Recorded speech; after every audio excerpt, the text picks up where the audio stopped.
Hi, Govan, and welcome to the Tolkien Lore Channel. I'm the Tolkien Geek, and continuing from my first video of the new year in which I discussed a couple of fan films related to Turin, I'm going to be talking about Turin again in this video, and it's from a suggestion from a member of my Discord, and he goes by the handle Dower1234, and his suggestion was look at the interaction between Turin and the sword Gurthang at the very end of the story, where Gurthang apparently speaks, and analyze whether this actually happens or whether it's all in Turin's mind.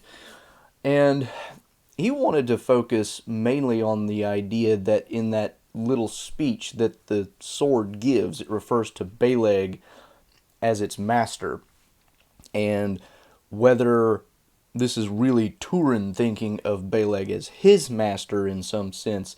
And he mentioned a whole bunch of cases where the word master or masterless or, something like that is used in the story that would support the idea that Beleg could be considered Turin's master. But I actually don't want to focus primarily on that point because I don't think that it's very instructive in terms of answering the question at the end of the day. And I don't think really that, especially by that point in the story, Turin would have considered Beleg his master. He might have considered him that at the very early stages when he first started making war with the elves of Doriath on the borders of Doriath against the I can't use my words right, against the orcs that were trying to make incursions on Doriath. But even there, Turin is kind of always his own guy, and he's just doing things that he wants to do. He might have learned a lot from Beleg, and he might have kind of seen him as his captain in a sense, but master I don't think is the right word. And so I don't really think that the use of that term really makes much difference, especially because Beleg was actually the master of the sword at one point. Although there is some little bit of evidence to suggest that maybe that word, as used by the sword, is maybe a little disingenuous. So I will talk about that a little bit. But what I really want to focus on is the idea of just the ambiguity of the story as a whole. And this is something I've talked about before, where in Turin's story, you're often left with the option to take things that happen in one of two ways, and the author, the narrator, whatever, doesn't really force you into one or the other, especially when it comes to Turin, his curse, and whether he's acting in terms of free will or the curse is just imposing things on him.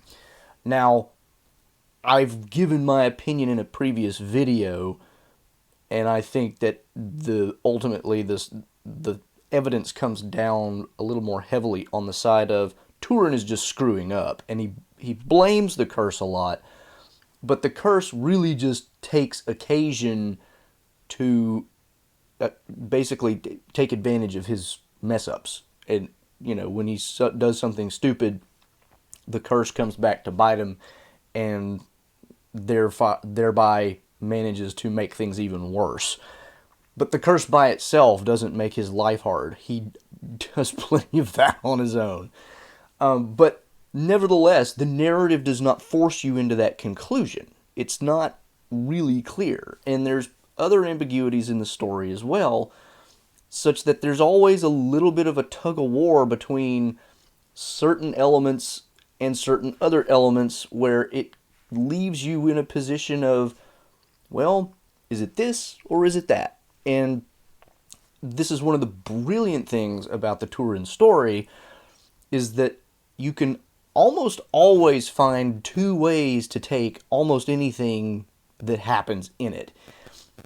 And that ambiguity is so rich, and it leaves you with so many ways of interpreting the story that you can make it mean so many different things, and either way you take it, there's kind of an important lesson to learn. So even with Turin's curse, for example, the curse that Morgoth says that he puts on Turin and his family, if the curse is doing all the work, it does teach a certain lesson, which is Morgoth may not be all-powerful, but he's not to be trifled with. On the flip side, if it's really Turin just screwing up a lot, and then, the curse just kind of takes advantage of that when he does it, it's, make better decisions, you dummy. And then you won't be in this position, because one of the things that I think that I've talked about in a previous video that Turin does a lot of is that he keeps revealing himself, because he just cannot help but put himself in a position where he's going to become known. And that's partially because he just has this extreme urge to go out and make war against Morgoth, to try to do things that are going to make it easier for his family to get, out of Hithlum, things like that. And he just cannot restrain himself, or will not restrain himself, and because he won't, and because he keeps putting himself out there, the curse keeps finding him. And by the curse, I mean really, Morgoth keeps finding him and using his, different tools, whatever those are, to find ways to hurt Turin, whether that be Glaurung sacking Nargothrond, or whether that be, just having a huge horde of orcs attack, Mim's dwelling on Amon Ruth. Whatever it is, Morgoth is going to find him because Turin keeps revealing himself. So there's this constant tension of, you can see it either of two ways, but both ways are, teach a valuable lesson, whichever way you go. So this is the kind of tension that happens in the Turin Turambar story, and which allow for this last little speech that Turin and Gurthang have to be seen likewise in a very ambiguous light. So I want to look at some of the key things that happen about the sword and whatnot that give us some ideas about why this is so ambiguous. Because if you just read the narrative flat, it just says a cold voice rang out from the sword. Okay, if we take that at face value, the sword talks, right? But because everything else in the story can be seen in one of two ways, you now have to ask yourself, but did it really? Or is this Turin's imagination in his final insanity? Because, let's face it, after what happened to Turin at the very end of the story, he very well could have completely cracked and lost it. And that's going to be one of the key things that I look at. So let's take a look, and we're going to start with the speech of Turin and Gurthang, and then we're going to go back and look at some other things to kind of give us some idea of what might be happening in this scene. Before we go on, I did want to point out, by the way, that I am wearing the other new Tolkien-related shirt that I got this Christmas. Not all those who wonder are lost. Very nice. But here's the final speech of Turin and Gurthang's reply. Turin says, "Hail, Gurthang! No lord or loyalty dost thou know, save the hand that wieldeth thee. From no blood wilt thou shrink. Wilt thou therefore take Turin Turambar? Wilt thou slay me swiftly?" And from the blade rang a cold voice in answer. "Yea, I will drink thy blood gladly, that so I may forget the blood of Beleg my master, and the blood of Brandir slain unjustly. I will slay thee swiftly."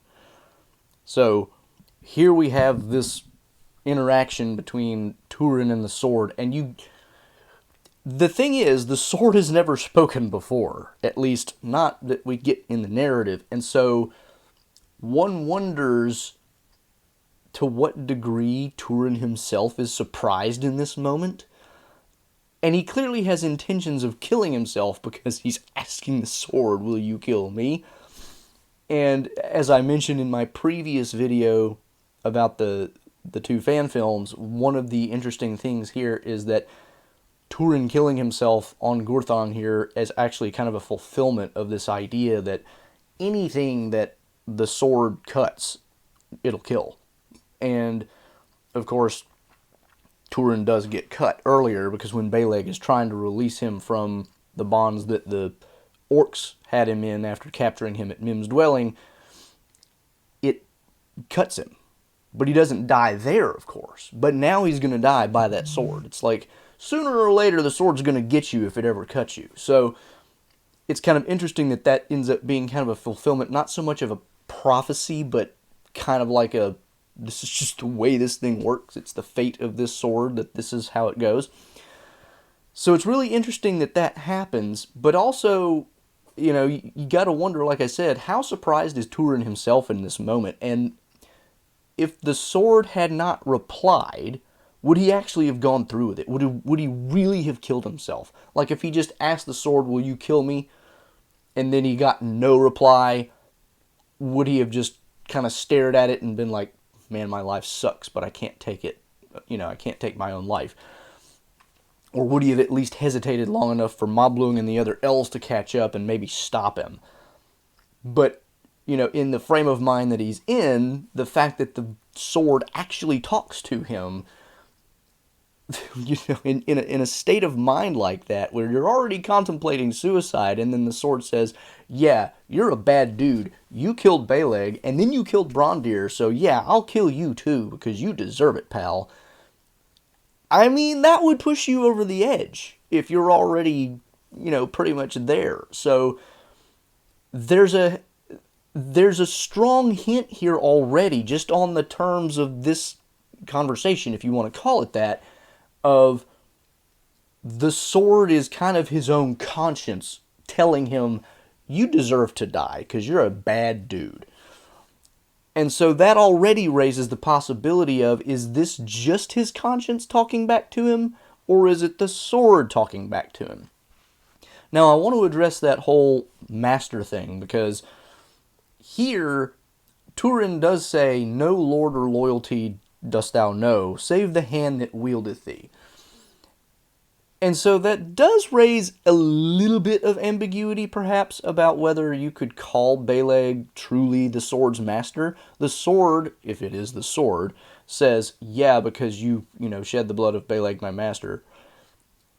And so when Turin says, "You know no lord or loyalty besides the hand that wields you," that's a rather interesting thing to say in this context, because it kind of implies that while Beleg had the sword, yes, it was his master. But Turin is also saying, once somebody doesn't have his hand on you and he's not wielding you, you don't care. You'll just kill anything. The irony, of course, in that statement is the sword does seem to care, because it says back to Turin, "Yeah, you killed Beleg unjustly, and you certainly killed Brondir unjustly. And so, therefore, I will kill you because you deserve it." So, Turin is saying, you don't care who you kill. And the sword seems to be saying back, "No, I kind of care." And there's a real irony and ambiguity here because of how this sword enters the story in the Silmarillion. And let me just say here, I am primarily using the Silmarillion version of the Turin Turambar story, because that is the baseline that most people are going to be familiar with. The Children of Húrin version adds some other stuff that I think could play into this, and I'll probably mention a couple of those things later. But I'm primarily basing my stuff off of the Silmarillion version. So the interesting thing is, when the sword originally enters the story, of course it's known as Anglachel, not Gurthang. Turin will later rename it after it's kind of re-sharpened, reforged, after he kills Beleg with it.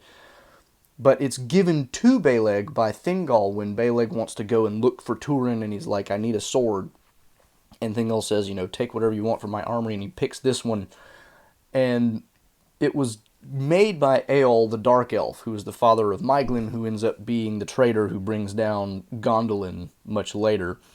Well, not much later, I guess. But so it's made by this guy who is kind of a bad dude on his own. Not horribly bad, but yeah, kind of horribly bad at the end. he gets so possessive of his own family that he'd rather kill them than let them go anywhere. So Eol's a bad dude. He makes this sword and a sister sword. He makes two swords out of a piece of iron or some kind of ore that fell out of the sky in a meteorite. And that's why the swords are black. They're made of a metal that don't know exactly what they are. And he makes this, and he has to give one of them, Anglachel, to Thingol as kind of a payment for being allowed to live in Non Elmoth, which is where Arathel meets him, and he kind of not coerces, but semi-coerces her into being his wife and all that crazy stuff. So Eol's a bad dude, and when Thingol gives the sword to Beleg at his request, Melian has a few words to say about that. But as Thingol turned the hilt of Anglachel towards Beleg, Melian looked at the blade, and she said, "There is malice in this sword. The dark heart of the smith still dwells in it. It will not love the hand it serves, neither will it abide with you long." Now, Melian, of course, is probably bar none the smartest person in the entire Silmarillion, and nobody ever listens to her, because Beleg says, "Nevertheless, I'll take it." And what she says comes true, because it doesn't abide with him for long, because he manages to get killed by it, by Turin. So the interesting thing here, though, is that when Melian says this, she says the dark heart of the smith still dwells in it, and there is malice in it, and it will not love the hand that wields it.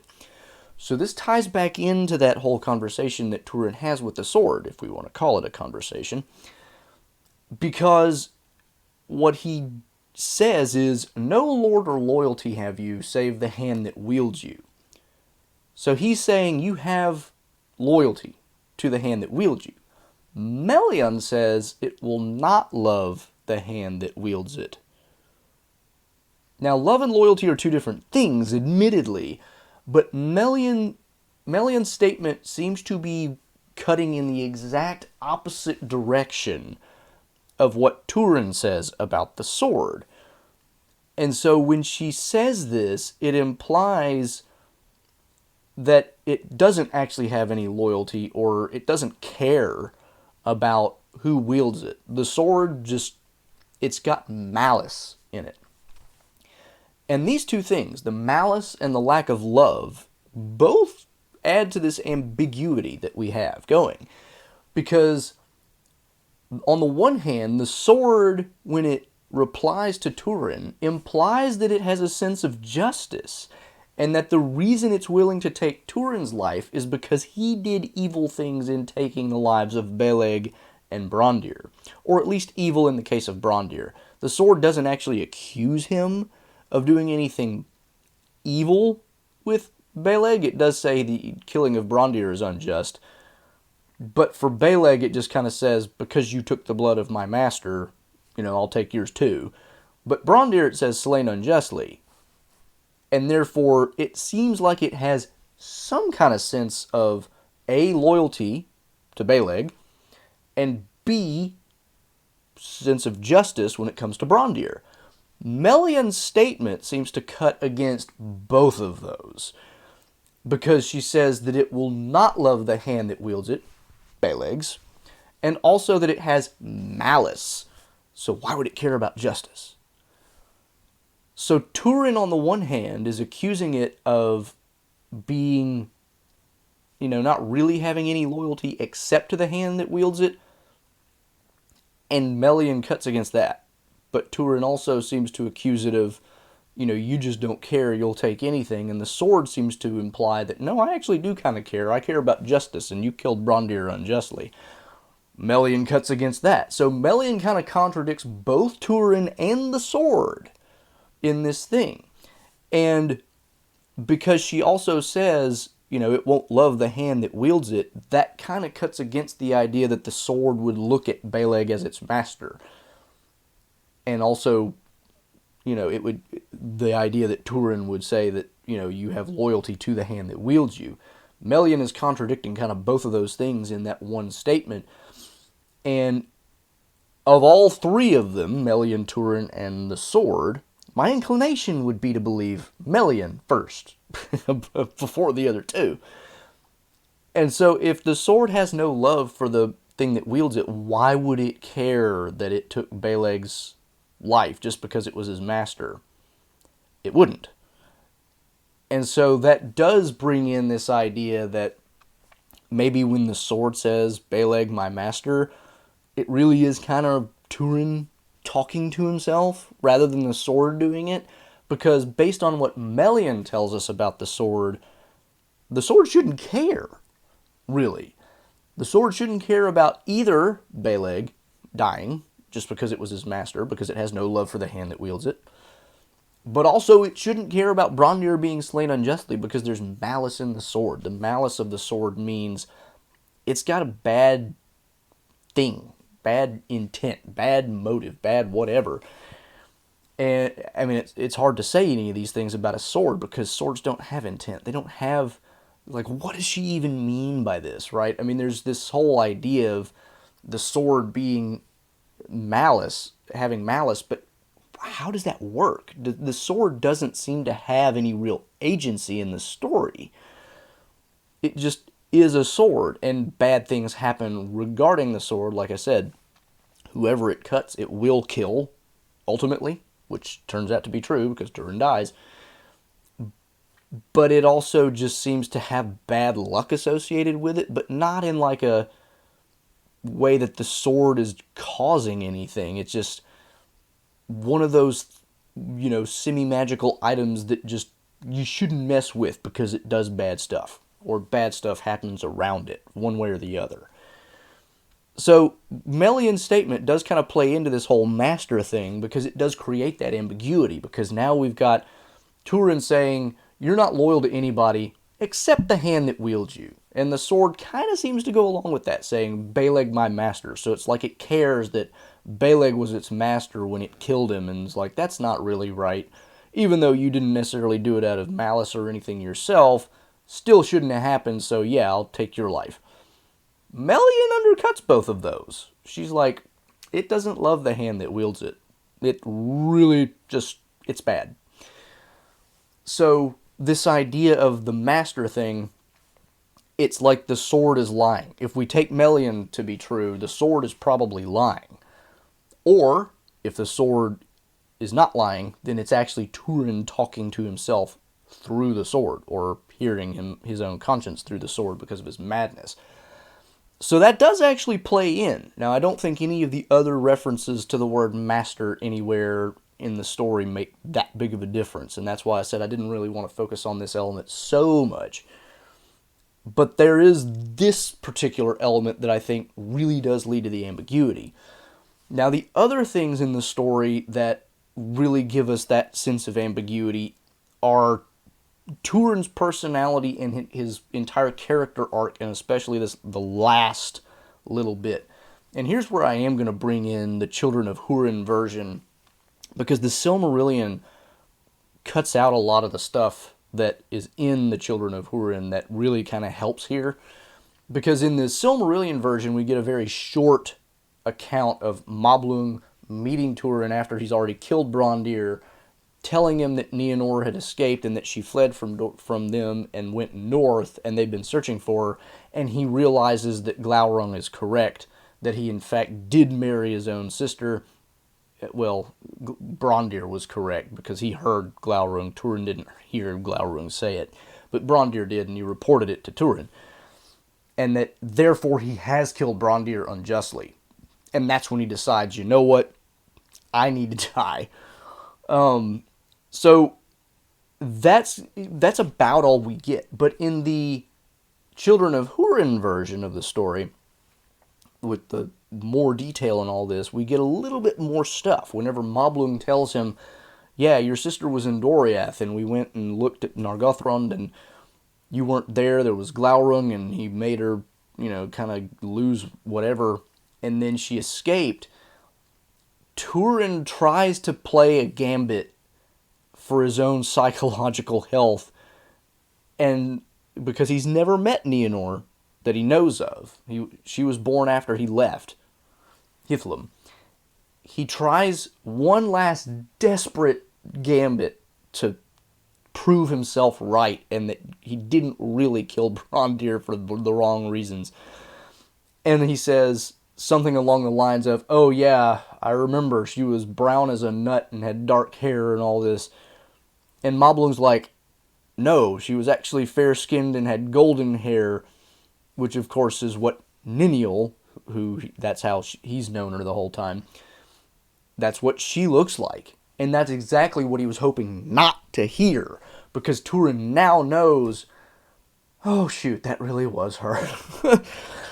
So when Moblung contradicts this gambit where Turin is desperately hoping that he really didn't marry his own sister, when he finds this out and Moblung tells him, no, actually, that's not what she looked like at all. She looked like basically your dad, golden haired and fair skinned. That's when it finally gets him, and he's I don't remember exactly what he says, but he goes kind of nuts. And he goes a little bit nuts in the Silmarillion too. He starts cursing Doriath and curses Moblung.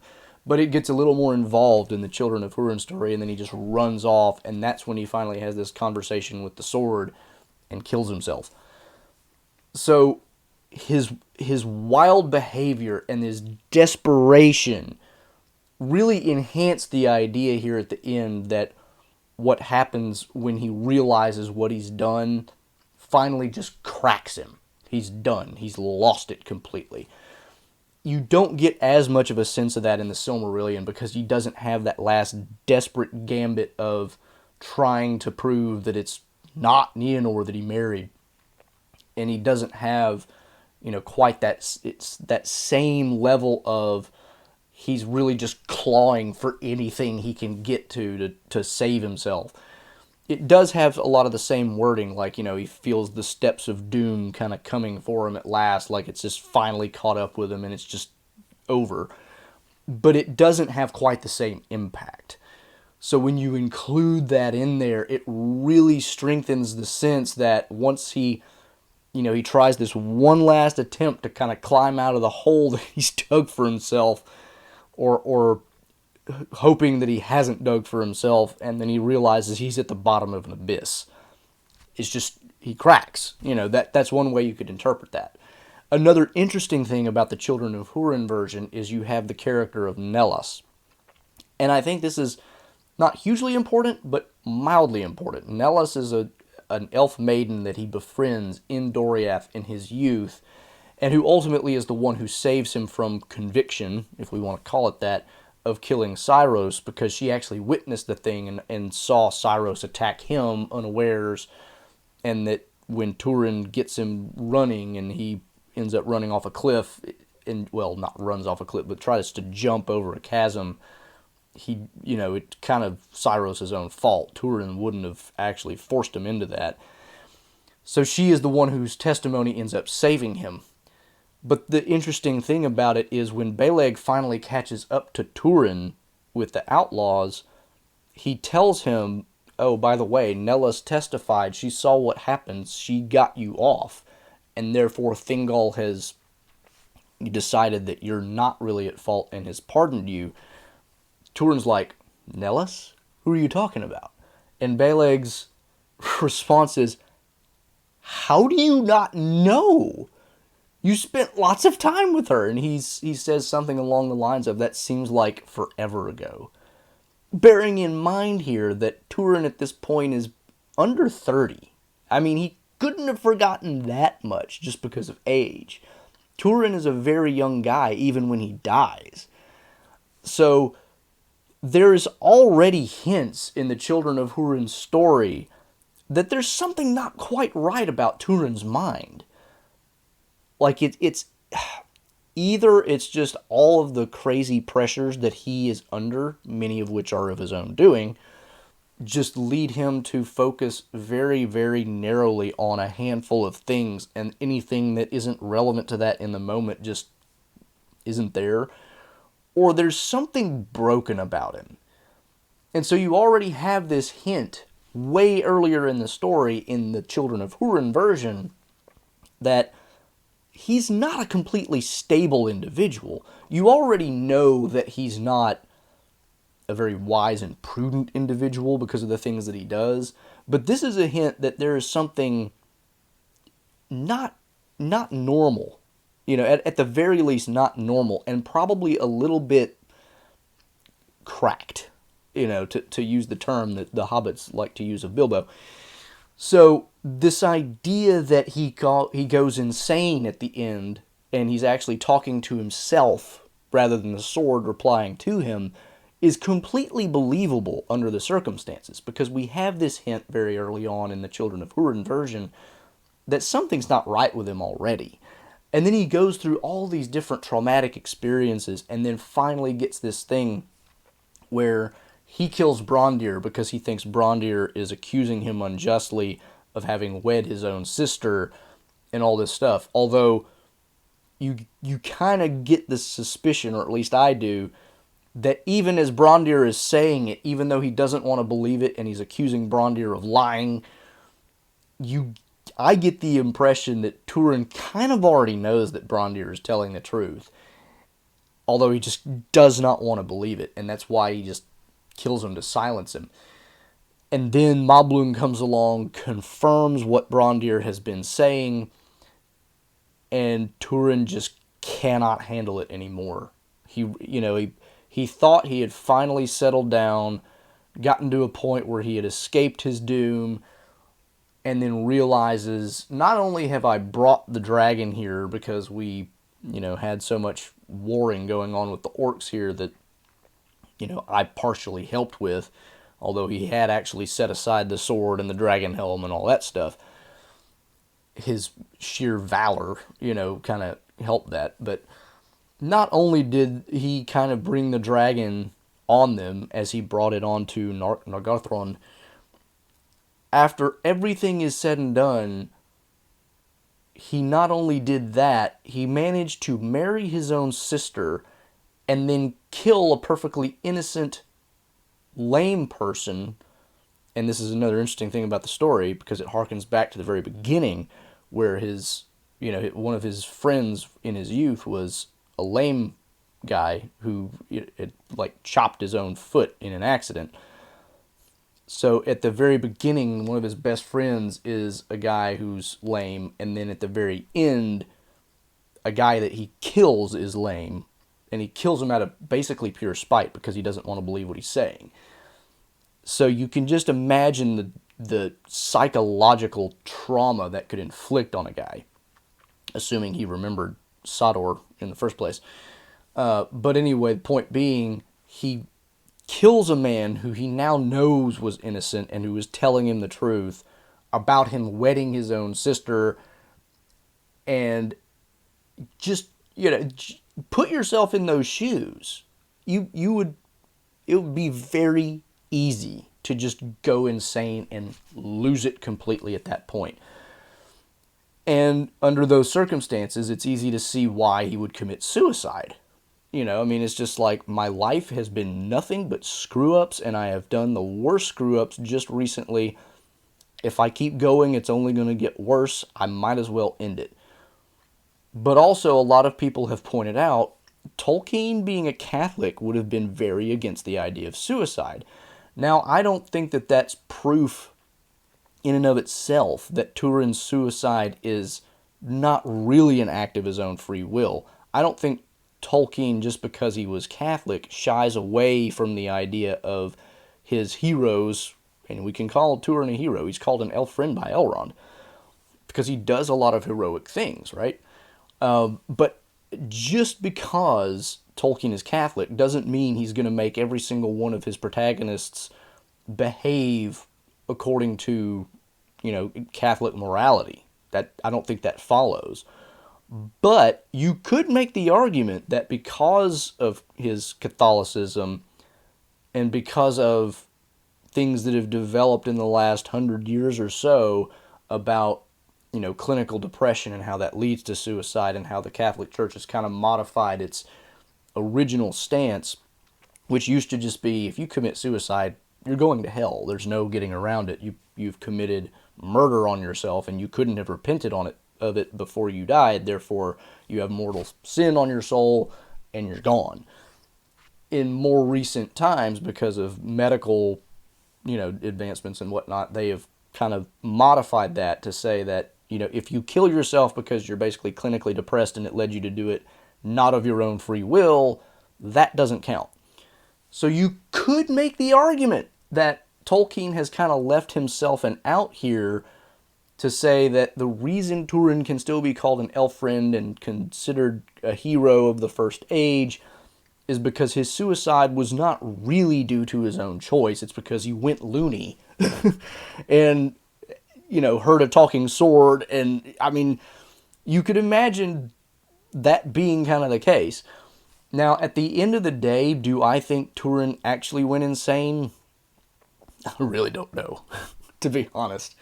I will say that I think I like the story better if we take the suicide as actually being his choice rather than just a momentary fit, or even, let's say if he hadn't killed himself, it could have been permanent. But certainly a momentary fit, at least, of insanity. I think the story works better as a tragedy if we assume he actually, of his own free will, takes his life.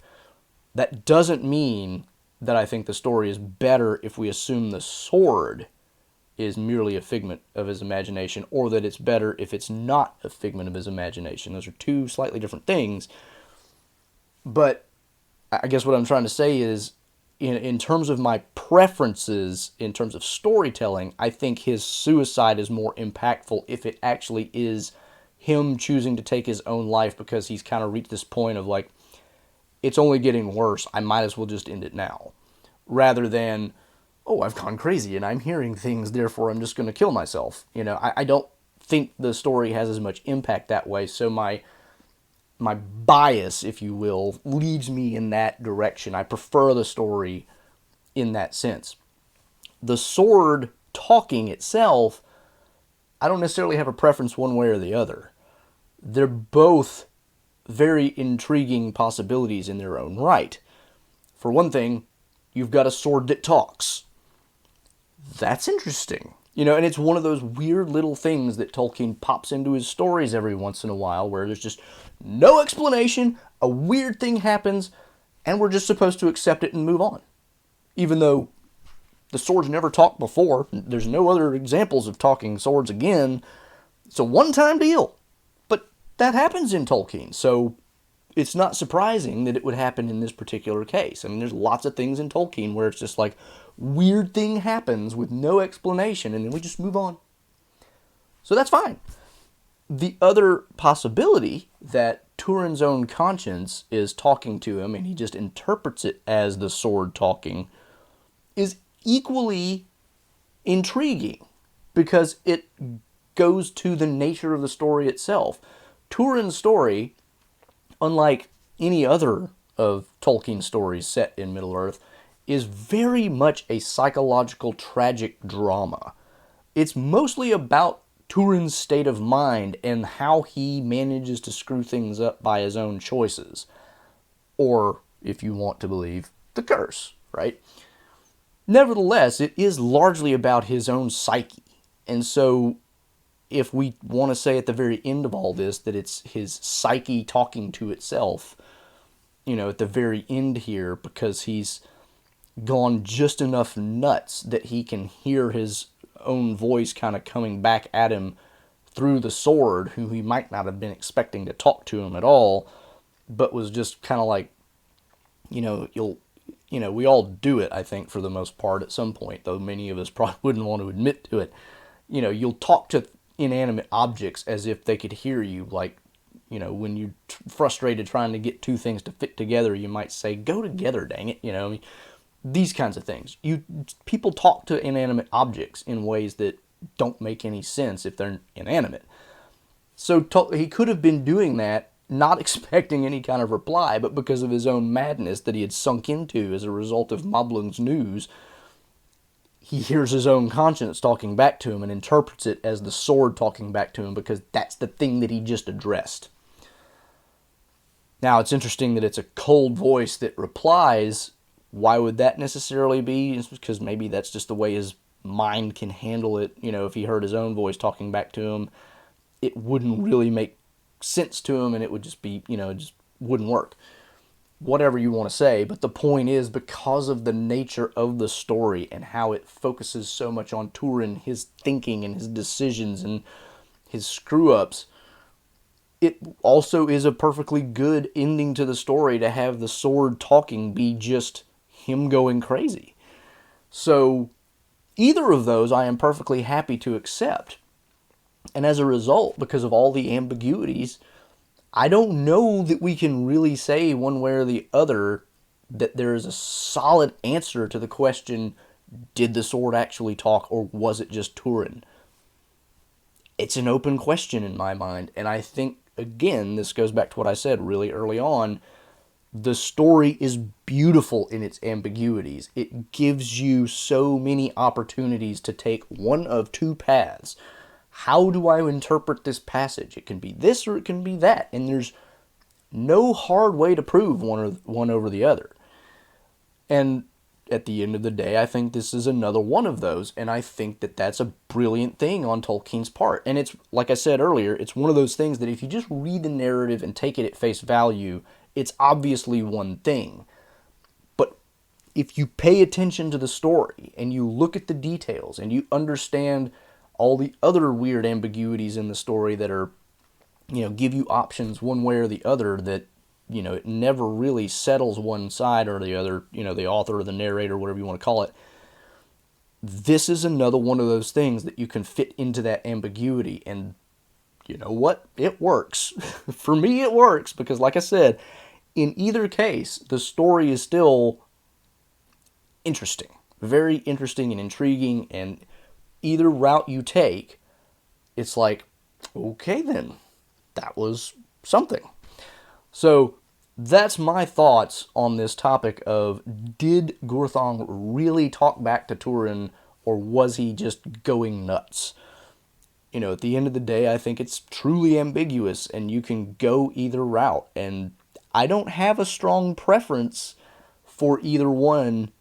And so, I'm happy not settling and letting it be an ambiguous ending. So that's where I land. If you have a particular reason why you think it goes one way or the other, put them in the comments. I'd love to hear your thoughts on it. I'm sure I've overlooked a few things in the story that could play into this, because it's a long story, especially the Children of Hurin version. So there's plenty there to analyze and look at. So, if you do have any thoughts on that, leave them in the comments. If you enjoyed the video, give it a thumbs up, share it around. Make sure you click subscribe if you want to catch more of my content, and the bell icon to make sure you don't miss anything. You can find my social and support links in the description below, and you can follow me on Twitter for occasional Tolkien-related trivia questions every week. Until the next time, I'm the Tolkien Geek, signing out for the Tolkien Lore channel. Namaste. Thanks to all the channel supporters, especially Elf Friends, PA Brew News, Nathan DeFore, Paul Leone, and Oleg Gregg.